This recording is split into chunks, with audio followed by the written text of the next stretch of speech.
ભાવનગર શહેર જિલ્લા કોંગ્રેસ સમિતિના નવનિયુક્ત પ્રમુખોનો પદગ્રહણ સમારોહ રવિવારના રોજ રાજ્યસભાના સાંસદ શક્તિસિંહ ગોહિલની વિશેષ ઉપસ્થિતિ વચ્ચે યોજાયો હતો। શિવશક્તિ હોલ ખાતે આયોજિત પદગ્રહણ સમારોહમાં શહેર કોંગ્રેસ પ્રમુખ પદે લાલબા ગોહિલ અને જિલ્લા કોંગ્રેસ પ્રમુખ પદે પ્રવીણભાઈ રાઠોડે પદગ્રહણ કર્યું હતું। તો આજે જ બન્યો હોય અને 20 દિવસ પછી નીકળો તો એમાં મોટો ખાડો કે ભૂવો પડ્યો હોય, આ ક્યારેય થતું નથી। એક પણ નવો ડેમ આપણા ભાવનગર જિલ્લામાં જુઓ તમે, આમ રંગોળા હશે, કાળુભાર હશે, રજાવળ હશે, ખારો હશે, શેત્રુજી હશે, કોંગ્રેસના શાસનમાં બનેલા મોટા મોટા ડેમ જોવા મળશે। આ ભાજપનો બનેલો એકેય ડેમ જોવા મળે? ઓલા બોરી બંધ બનાવ્યા હતા પૈસા ખાવાને, ન હોય બોરી, ના હોય બંધ। મનરેગાના રૂપિયામાં સીધા મિનિસ્ટરનું સંડોવણી હોય, મંત્રીના દીકરા જેલમાં જાય, ગરીબ માણસના હકના પૈસા ખવાયા હોય અને છતાં એ મિનિસ્ટર તરીકે ચાલુ। અરે હું તો કહીશ, કરો તપાસ તટસ્થ। અમારી પાર્ટીનો કોઈ પણ ભ્રષ્ટાચારમાં પકડાય, જેલના સળિયા પાછળ મોકલો, કોર્ટનું કામ કરશે। પરંતુ છાવરવા અમે કોઈને નથી માંગતા, પણ તમારા માટે કાયદો જુદો, બીજા માટે કાયદો જુદો।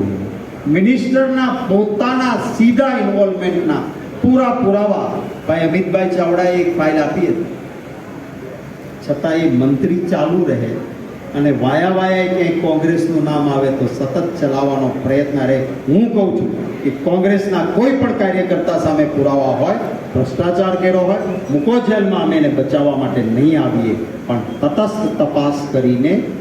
પદગ્રહણ સમારોહમાં ઉપસ્થિત આગેવાનો દ્વારા પ્રસંગોચિત ઉદ્બોધન કરાયું હતું। मन का हो अच्छा है, मन का न हो तो और भी अच्छा। કામ આ રીતે હંમેશા કરતા રહીએ આપણે સૌ સાથે મળી। જરૂર હું માનું છું ગુજરાતની જનતા જનાર્દન આશીર્વાદ કોંગ્રેસને આપશે, મને વિશ્વાસ છે।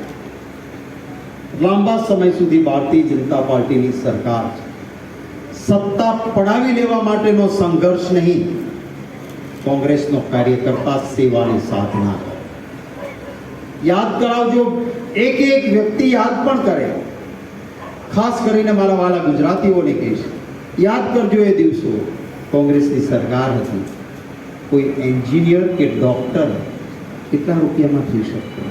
આ ડોક્ટર રાણીકા સાહેબ બેઠા છે અહીંયા, સાહેબ કેટલા રૂપિયામાં થયા ડોક્ટર? 150 રૂપિયા એમની ફી હતી, 150 રૂપિયા।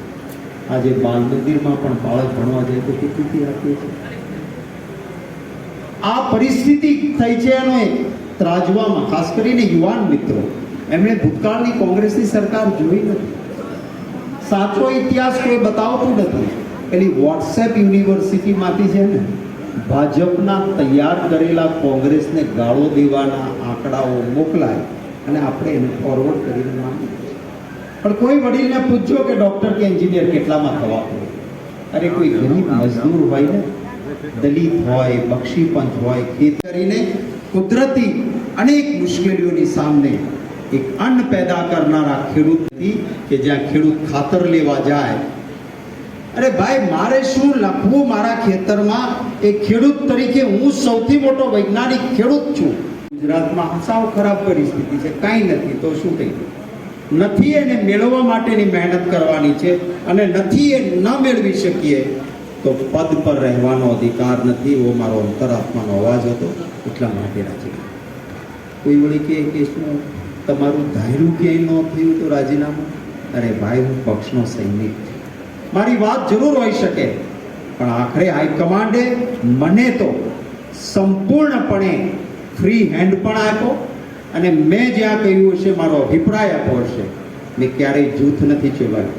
મને યોગ્યતા લાગી તો નિષ્ઠા અને પ્રમાણિકતાથી અભિપ્રાય આપ્યો છે કે હા। કાર્યક્રમ વેળા શહેર જિલ્લા કોંગ્રેસ સમિતિના આગેવાનો, કાર્યકરો બહોળી સંખ્યામાં ઉપસ્થિત રહ્યા હતા।